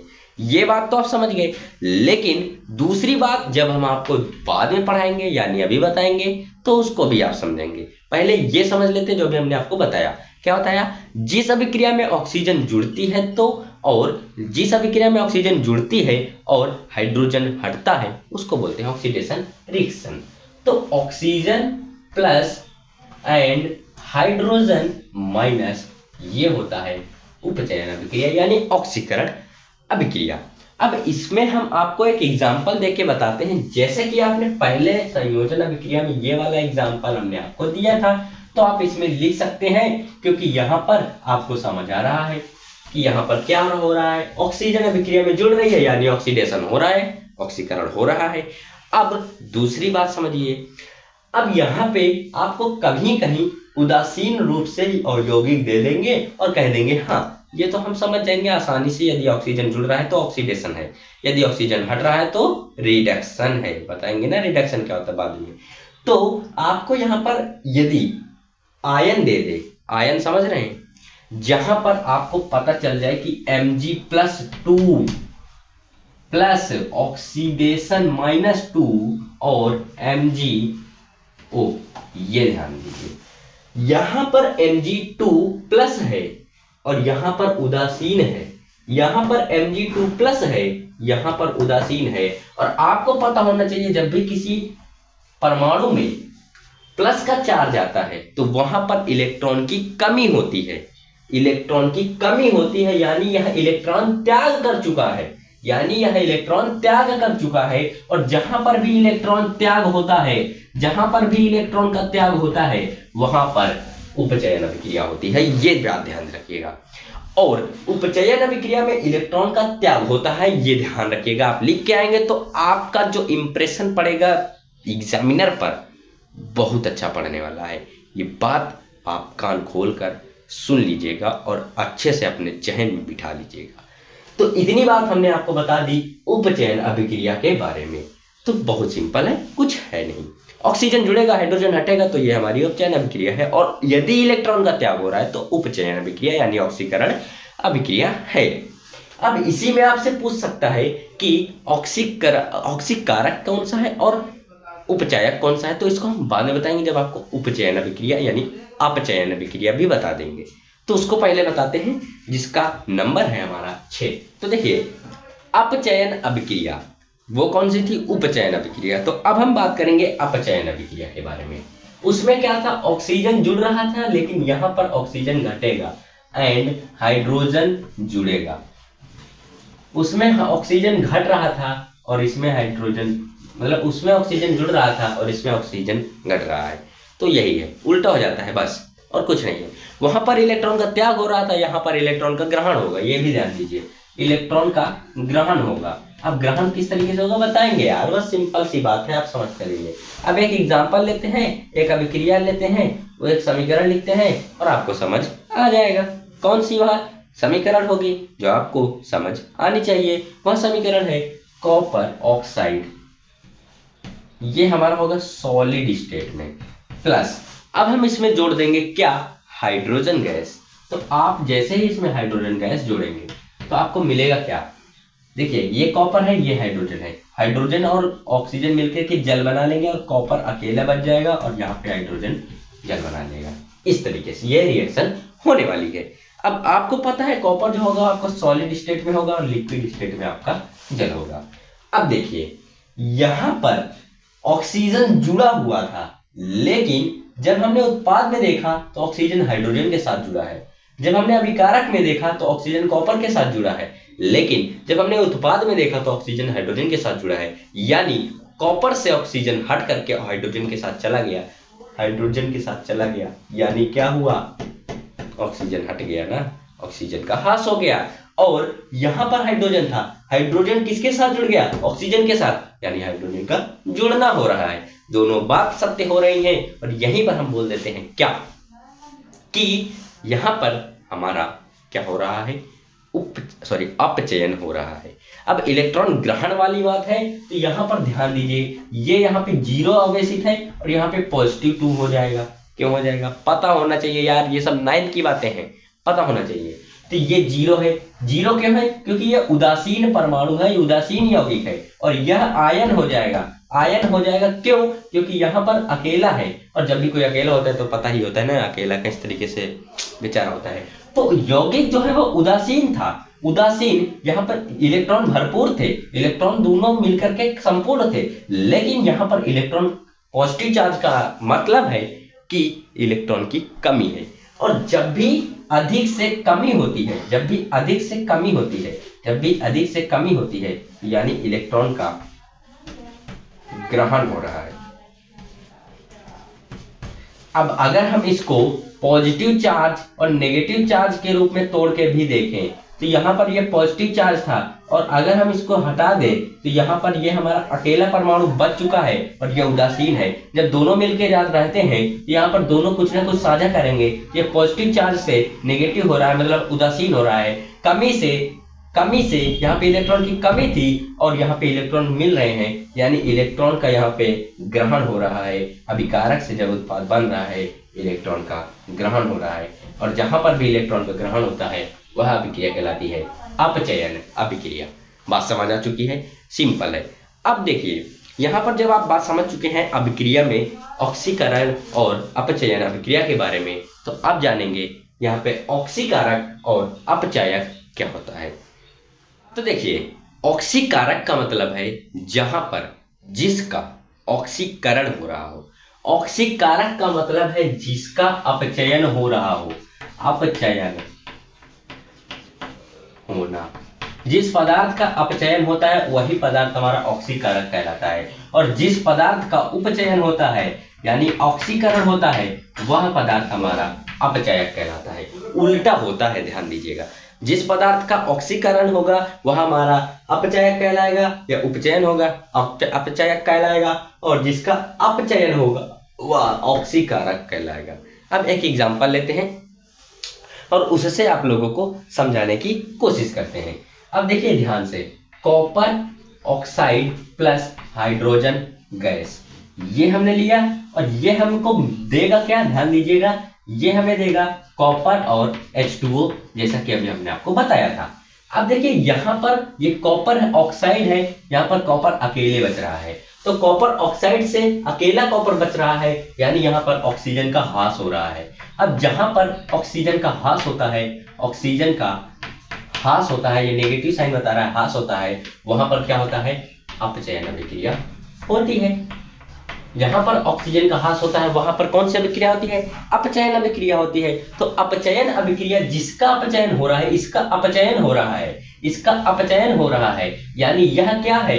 यह हमारे लिए क्या हो जाएगा? ऑक्सीकारक पदार्थ हो जाएगा। यह क्या हो जाएगा? ऑक्सीकारक पदार्थ हो जाएगा, क्योंकि इसका अपचयन हो रहा है। क्योंकि यहाँ पर ऑक्सीजन घट रहा है, और ऑक्सीजन घट रहा है यानी इसका ऑक्सीकारक अपचयन हो रहा है, और जिसका अपचयन होता है वह पदार्थ कहलाता है ऑक्सीकारक। तो CuO यानी कॉपर ऑक्साइड हमारा अपचायक या ऑक्सीकारक कहलाएगा, ऑक्सीकारक कहलाएगा। ठीक है, बात समझ गए। अब यहाँ पे हाइड्रोजन इससे जुड़ रहा है, हाइड्रोजन इससे जुड़ रहा है यानी ऑक्सीजन यहाँ पे जुड़ रहा है। यहाँ पे ऑक्सीजन घट रहा था तो इसलिए अपचयन हुआ, और यहाँ पे ऑक्सीजन जुड़ रहा है यानी यहाँ पे इसका क्या हुआ, उपचयन हुआ, यानी ऑक्सीकरण अभिक्रिया हो गई। अब ऑक्सीकरण अभिक्रिया हो गई यानी यहाँ पर जो हाइड्रोजन होगा जिसका अब ऑक्सीकरण होता है यानी उपचयन होता है वह कहलाता है अपचायक। तो हाइड्रोजन क्या हो जाएगा, अपचायक। अब यहां पर एक बात ध्यान देने योग्य है, क्या यहां पर यह बात ध्यान देने योग्य है कि ऑक्सीकारक और अपचायक पदार्थ वहां देखेंगे जहां पर अभिक्रिया के लेफ्ट साइड में, जहां पर का मतलब क्या है कि अभिकारकों में देखेंगे, अभिकारकों में ही हम ऑक्सीकारक और अपचायक पदार्थ सर्च करेंगे, ना कि उत्पाद में। उत्पाद में जाएंगे तो गलत हो जाएगा, ध्यान दीजिएगा। तो कॉपर ऑक्साइड ऑक्सीकारक हुआ, क्यों, क्योंकि इसका अपचयन हो रहा है, और हाइड्रोजन अपचायक हुआ, क्यों, क्योंकि इसका उपचयन हो रहा है। सिंपल। और ध्यान दीजिएगा एक बात, यह अभिक्रिया नंबर 7 हो जाएगी आप लोगों की रेडॉक्स अभिक्रिया। पढ़िए, ध्यान दीजिए, आगे देख सकते हैं बुक में आप, रेडॉक्स अभिक्रिया आपके पास होगी। तो रेडॉक्स अभिक्रिया क्या होती है, सिंपल, यहीं पर ध्यान दीजिए। रेडॉक्स अभिक्रिया की ये समीकरण लिख दी है हमने, इसमें ही हमने आपको ऑक्सीकारक और अपचायक समझा दिया है। रेडॉक्स अभिक्रिया वे अभिक्रिया होती है जिसमें उपचयन अभिक्रिया और अपचयन अभिक्रिया दोनों साथ साथ होती हैं। तो यहां पर आप इस अभिक्रिया को ध्यान से फिर से देखिए, कॉपर ऑक्साइड और हाइड्रोजन गैस ये दोनों मिलकर कॉपर और H2O बना रहे हैं। तो कॉपर ऑक्साइड से कॉपर बन रहा है यानी यहाँ पे अपचयन हो रहा है, ऑक्सीकरण का ह्रास हो रहा है यानी अपचयन हो रहा है, और यहाँ पे ऑक्सीजन जुड़ रहा है यानी उपचयन हो रहा है। और उपचयन और अपचयन जो भी दोनों एक ही अभिक्रिया में जब भी साथ साथ होते हैं तो वह अभिक्रिया कहलाती है रेडॉक्स अभिक्रिया। हो गया भैया, हो गया, रेडॉक्स अभिक्रिया भी हमने खत्म कर ली। तो आपको बात समझ आ चुकी है ना, अभिक्रियाएं सिंपल है, समझना है कंसेप्ट क्या है और उनका बेस क्या है वो समझना है, और कुछ नहीं है अभिक्रियाओं में। ठीक है, यहां तक आप बात समझ चुके हैं ना। तो आइए अगली अभिक्रिया देखते हैं, जो कि अभिक्रिया ही इंपॉर्टेंट है, ध्यान दीजिएगा। यदि आप इंपॉर्टेंट अभिक्रिया समझ पा रहे हैं तो अच्छी बात है। तो आइए अब हम नेक्स्ट अभिक्रिया देखते हैं। तो देखिए, अगली अभिक्रिया 8वां नंबर है, 8वां नंबर है ना, चेक करते रहिएगा, नंबर इधर उधर हो सकते हैं लेकिन सारा पॉइंट समझाएंगे। तो ऊष्माशोषी का मतलब क्या है, ऊष्माशोषी का मतलब है वे अभिक्रियाएं जिसमें ऊष्मा का शोषण होता है यानी ऊष्मा दी जाती है उन अभिक्रियाओं में, वे अभिक्रियाएं हमारी ऊष्माशोषी अभिक्रियाएं कहलाती हैं। अब जैसे हमने आप लोगों के सामने एक हमने रासायनिक अभिक्रिया लिखी थी, ये रासायनिक अभिक्रिया लिखी थी, इसमें हमने ऊष्मा दी है, यानी इसमें हमने ऊष्मा दी है तो इसमें यहाँ पर ये टूट चुकी थी, और यह अभिक्रिया हमें कहलाई थी, क्या कहलाई थी, हमने इस अभिक्रिया को क्या बोला था, वियोजन अभिक्रिया, वो भी ऊष्मीय वियोजन, क्योंकि ऊष्मा देकर हमने इसको वियोजित कराया है, उत्पाद बनाया है। तो ऊष्मा शोषी, इसने ऊष्मा को खाया और खा करके दो उत्पाद बनाया और यही हो गया ऊष्मा शोषी। तो ये है कैल्शियम कार्बोनेट यानी चूने वाला पत्थर, और ये है हमारा कैल्शियम ऑक्साइड, ये भी चूने वाला पत्थर है, क्या है कैल्शियम ऑक्साइड, और ये हमारा है कार्बन डाइऑक्साइड। तो इसको हमने ऊष्मा दी इसलिए हमको ये उत्पाद दिया। तो समझ गए ना, ऊष्मा शोषी का मतलब समझ गए। तो अब देखते हैं ऊष्मा क्षेपी का मतलब, ऊष्मा क्षेपी। अब देखिए यहीं पर बहुत सिंपल बात है, इसी से समझाएंगे। अब आपके पास कैल्शियम कार्बोनेट है, अब आपने इसको जल में डाल दिया, डालते हैं चूने को जल में डालते हैं ना, तो क्या होता है, चूना उबलने लगता है, और उबलने के बाद वहां से हीट निकलती है, हीट यानी ऊष्मा उत्सर्जित होती है।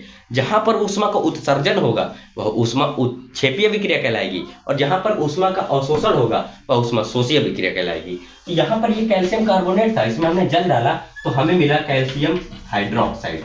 ये बुझा हुआ चूना है और यह बिना बुझा हुआ चूना है, यह बुझा हुआ चूना है और यह बिना बुझा हुआ चूना है, और साथ में हमको मिलेगी कार्बन डाइऑक्साइड। ये हो गया। अब इस अभिक्रिया को आप बैलेंस कर लीजिएगा, बैलेंस नहीं करेंगे, ठीक है, बैलेंस है तो चेक कर लीजिएगा, नहीं है तो बैलेंस कर लीजिएगा। तो यह है, यहाँ पर ध्यान दीजिए, जब भी हम चूने को पानी में डालते हैं तो यहाँ पर हमें बिना बुझा हुआ चूना मिलता है, जो उत्सर्जित होती है ऊष्मा, उसमें ऊष्मा उत्सर्जन होता है, ऊष्मा का उत्सर्जन होता है। ध्यान दीजिए, यहाँ पर हम क्या बता रहे थे, ऊष्मा क्षेपी।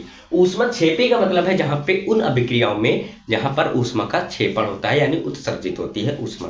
तो एंडोथर्मिक यानी ऊष्मा शोषी और एक्सोथर्मिक यानी ऊष्मा क्षेपी, दोनों हिंदी और इंग्लिश दोनों समझिए। तो ये समझ चुके हैं ना, ऊष्मा क्षेपी यानी ऊष्मा का उत्सर्जन होगा। और ऊष्मा किस तरीके से उत्सर्जित हो रही है, यहाँ पे कुछ भी लिख सकते हैं आप, ऊष्मा उत्सर्जित हो रही है, ये आप इस तरीके से दर्शा भी सकते हैं। आप यहाँ पे श्वसन वाली अभिक्रिया भी लिख सकते हैं, श्वसन के दौरान हमें ग्लूकोज मिलता है, ग्लूकोज भी तो एक ऊष्मा ही है ना, ऊर्जा है तो ऊष्मा है, तो वही है। तो आप इस तरीके से आप कई सारी अभिक्रियाएं लिख सकते हैं, यदि आपको कंसेप्ट पता है। यहाँ पर जैसे ऊष्मा शोषी है तो ऊष्मा का शोषण होगा, और जहां पर ऊष्मा क्षेपी आएगा तो ऊष्मा का क्षेपण होगा, यानी उत्सर्जन होगा। ठीक है, तो आपने कितनी अभिक्रिया पढ़ ली, 9 अभिक्रिया पढ़ ली। अब अगली अभिक्रिया आपको पढ़ना है जिसका नाम है क्या, ध्यान दीजिए, जो 10वीं नंबर की अभिक्रिया है उसका नाम है उत्क्रमणीय अभिक्रिया। उत्क्रमणीय अभिक्रिया, तो उत्क्रमणीय अभिक्रिया क्या होती है, बता सकते हैं, नहीं बता सकते हैं तो हम बताएंगे ना। देखिए, उत्क्रमणीय अभिक्रिया ऐसी अभिक्रिया होती हैं जो केवल एक ही दिशा में संपन्न होती हैं, जो केवल एक ही दिशा में संपन्न होती हैं। अब एक ही दिशा में संपन्न होने का मतलब क्या है, और इनको हम एक तीर से दर्शाते हैं कुछ इस तरीके से, तो एक दिशा में संपन्न होंगी, इनको बोलते हैं उत्क्रमणीय अभिक्रिया। तो अब देखिए, एक ही दिशा का अर्थ है, यहाँ पे अगर हम कैल्शियम कार्बोनेट को लिए और इसको हमने गर्म कर दिया तो हमें क्या मिला, ये मिला। अब क्या हम इन दोनों को मिला करके हम ये प्राप्त कर सकते हैं, हाँ प्राप्त कर सकते हैं। इसका मतलब यहाँ पर उत्क्रमणीय अभिक्रिया का मतलब क्या है, ये है। और ये जो हमने डेफिनेशन लिखी है ये गलत है। जो केवल एक ही दिशा में संपन्न होती है वे अनुत्क्रमणीय अभिक्रिया कहलाती है, यानी नॉन रिवर्सिबल अभिक्रिया। रिवर्स का मतलब क्या है, रिवर्स गियर मार सकता है ना, तो ये होता है उत्क्रमणीय अभिक्रिया। इनको इंग्लिश में बोलते हैं रिवर्सिबल रिएक्शन। तो जो केवल एक ही नहीं, जो दोनों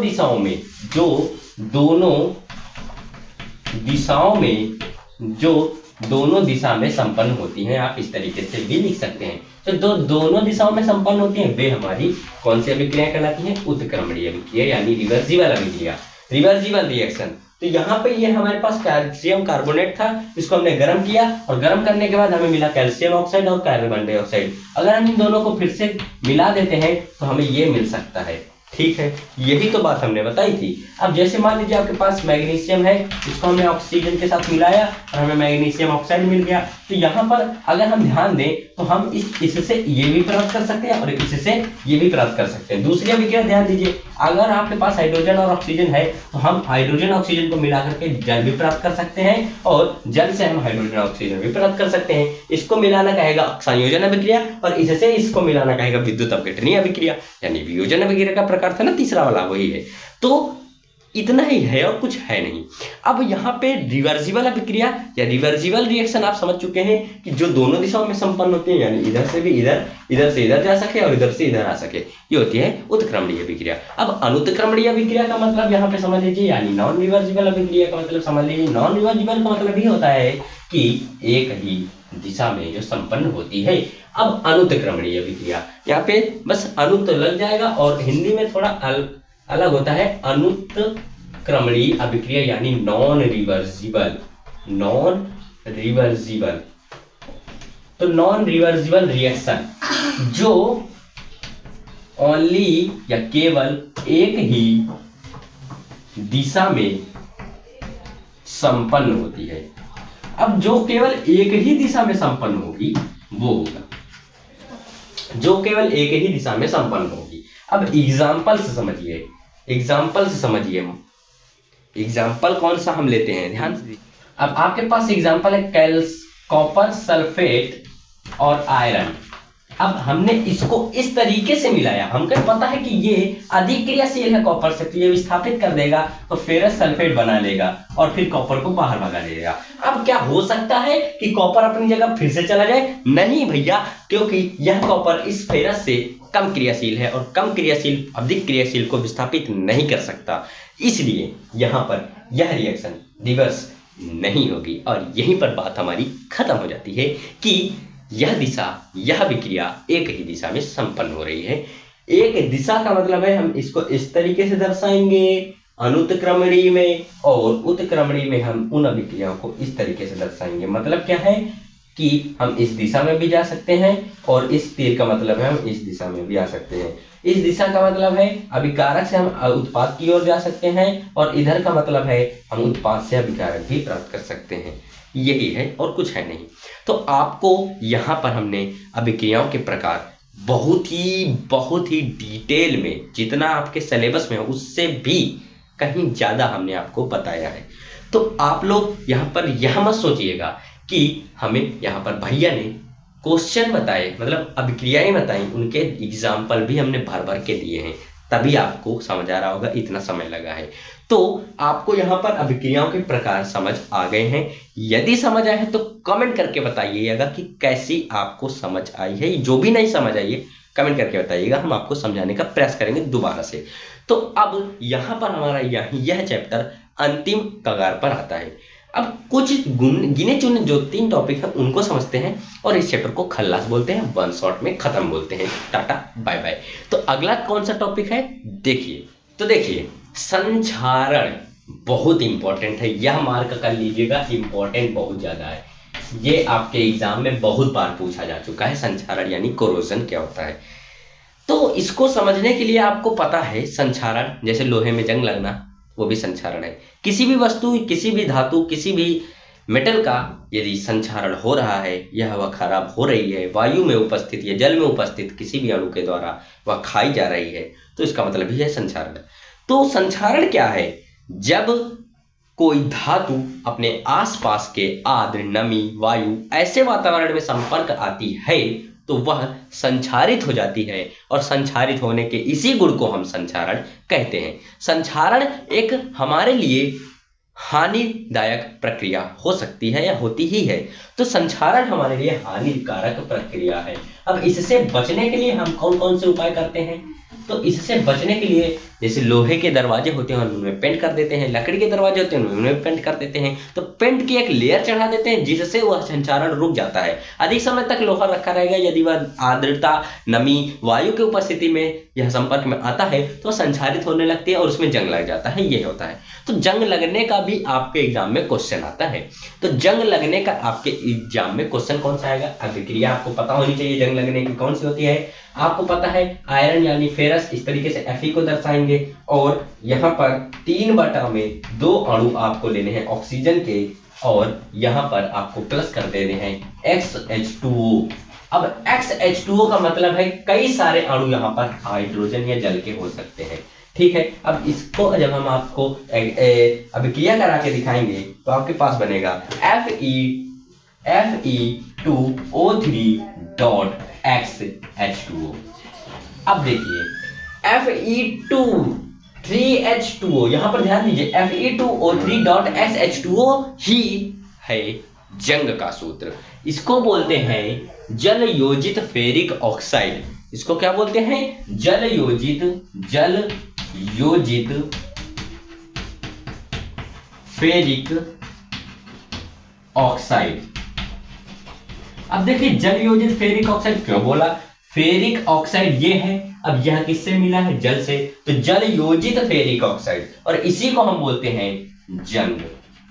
इसी को बोलते हैं जंग। जंग जानते हैं ना, लोहे में जो जंग लग जाती है वही तो है। तो संक्षारण क्या है? जब कोई धातु अपने आसपास के ऐसे वातावरण में संपर्क में आती है जो आर्द्र हो, नमी हो, वायु हो के संपर्क में जब आ जाती है वह धातु, तो वह संक्षारित होने लगती है, और संक्षारित होने के इसी गुण को हम बोलते हैं संक्षारण। तो संक्षारण आपको पता हो चुका होगा। अब लास्ट टॉपिक है इस चैप्टर का जिसका नाम है, क्या नाम हो सकता है सोचिए? विकृत गंधिता, जिसको बोलते हैं इंग्लिश में रेसी। तो देखिए विकृत गंधिता यानी रेंसिडिटी क्या होता है? जैसे संचारण था वैसे ही इसका है। वहां पर धातु का हो रहा था, यहाँ पर खाद्य पदार्थ का होगा। अब खाद्य पदार्थ, आप अपने घरों में कोई सा भी ऐसा भोज्य पदार्थ बनाते हैं जो आपको बहुत पसंद है और शायद कहीं ना कहीं वो आप शाम को बनाए हैं और वो बच गया, तो आप उसको ऐसी जगह रखते हैं कि वह सुबह तक खराब ना हो, उससे बदबू न आए या गंध न आए बोल सकते हैं। तो उससे गंध न आए यानी वो महके ना, एक बात तो सिंपल है, तो महके ना। तो महकने की इसी गुण को हम बोलते हैं विकृत गंधिता। अभी नहीं समझ आया होगा, समझिए। जब हम किसी भी खाद्य पदार्थ को, तेल युक्त हो या वसा युक्त हो, किसी भी खाद्य पदार्थ को हम ऐसे वातावरण में रखते हैं जहां पर नमी हो, आर्द्र हो और वायु हो, तो वह उसके संपर्क में आने पर कुछ समय पश्चात उस खाद्य पदार्थ से एक तीक्ष्ण गंध आती है। तीक्ष्ण गंध का मतलब है एक ऐसी गंध जो हम सह नहीं पाते, तो ऐसी गंध आती है और इसी गंध आने को हम बोलते हैं विकृत गंधिता।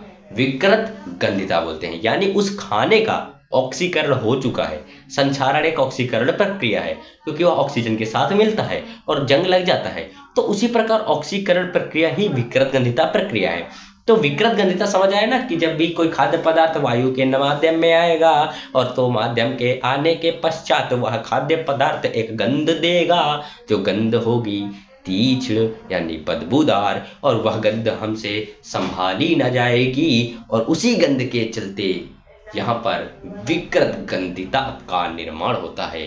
यानी विकृत गंधिता एक ऐसा,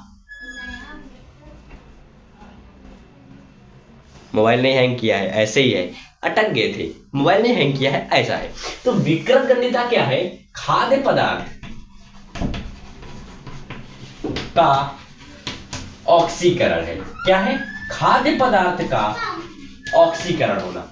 अब देखिए, आप इससे बचने के लिए कौन कौन से उपाय दर्शाते हैं या कौन कौन से उपाय प्रयोग करते हैं? सिंपल है, आप पहले खाद्य पदार्थ को, या खाद्य पदार्थ है उसको वायुरोधी बर्तन में रखते हैं। वायुरोधी बर्तन का मतलब है जो वायु को अंदर ना आने दे। जैसे आप स्टील का बर्तन लेते हैं, उसमें रख देते हैं और ढक देते हैं अच्छे से, तो इसमें वायु नहीं जाती है, तो मतलब खाना बचा रहेगा। आप रेफ्रिजरेटर में अपने खाद्य पदार्थ को रख देते हैं, ये भी बच जाता है खाना हमारा। रेफ्रिजरेटर जानते हैं ना, फ्रिज में, तो फ्रिज में आप किसी भी खाद्य पदार्थ को रख देते हैं तो खाना बच जाता है, कई दिन तक चल जाता है। 2 दिन वाला चलने वाला पदार्थ कई दिन चल जाता है, 1 दिन चलने वाला पदार्थ 2-3 दिन चल जाता है। तो यही तो है ना रेसिडेंटी, यही है भाई, और कुछ नहीं है। अब देखिए, यहाँ पर एक क्वेश्चन आता है, जो आपका चिप्स का पैकेट होता है, वह तो मतलब चिप्स का पैकेट समझ रहे हैं ना, तो वह बंद है, वह क्यों नहीं खराब होता है? कुछ समय पश्चात वो भी खराब हो जाता है, ऐसा नहीं है कि खराब ही नहीं होता है, एक्सपायरी डेट लिखी होती है, आपको पता होना चाहिए। तो वह कुछ समय पश्चात खराब होता है, लेकिन लंबे समय तक नहीं खराब होता। क्यों? ऐसा क्यों है? क्योंकि वह जो चिप्स का पैकेट है, उसमें गैस भरी जाती है। अब वह कौन सी गैस होती है? ठंडी गैस होती है। और सबसे ठंडी गैस भैया कौन सी होती है? नाइट्रोजन गैस होती है। सबसे ठंडी गैस नाइट्रोजन गैस, पता होना चाहिए। तो नाइट्रोजन गैस को हम चिप्स के पैकेट में भर देते हैं, जिससे चिप्स हमारे ठंडे रहते हैं, अच्छे रहते हैं, कोई दिक्कत नहीं होती। ठंडी जगहों में ऑक्सी या विकृत गंधिता का प्रभाव कम हो जाता है। ये जैसे फ्रिज में रख देते हैं, ठंडी जगह है ना फ्रिज, तो उसमें रख देते हैं तो कम हो जाता है, यही है। तो इस तरीके से आप अपने भोज्य पदार्थ को बचा सकते हैं, कुछ ऐसे उपाय अपनाकर। ठीक है, तो आशा करते हैं आपको आज की इस वीडियो में जो चैप्टर नंबर हमने 1 पढ़ाया, रासायनिक अभिक्रियाओं एवं समीकरण वाला टॉपिक, आपको अच्छे तरीके से समझ आया होगा। जो भी पार्ट इस वीडियो का आपको नहीं समझ आया है, कमेंट करके बताइएगा, हम आपको बताएंगे दोबारा से। और जो पार्ट आपको अच्छे से समझ आया है वो भी कमेंट करके बताइएगा कि कौन सा पार्ट आप लोगों को अच्छे से समझ आया है। तो अब हम मिलते हैं आपसे जल्दी नेक्स्ट क्लास में किसी और नए टॉपिक के साथ में। तब तक के लिए जय हिंद, जय Bharat, all the very best. ऐसे ही पढ़ाई करते रहिए और ये वाला वीडियो ध्यान से देख लीजिएगा जो आपने अभी तक नहीं देखा है।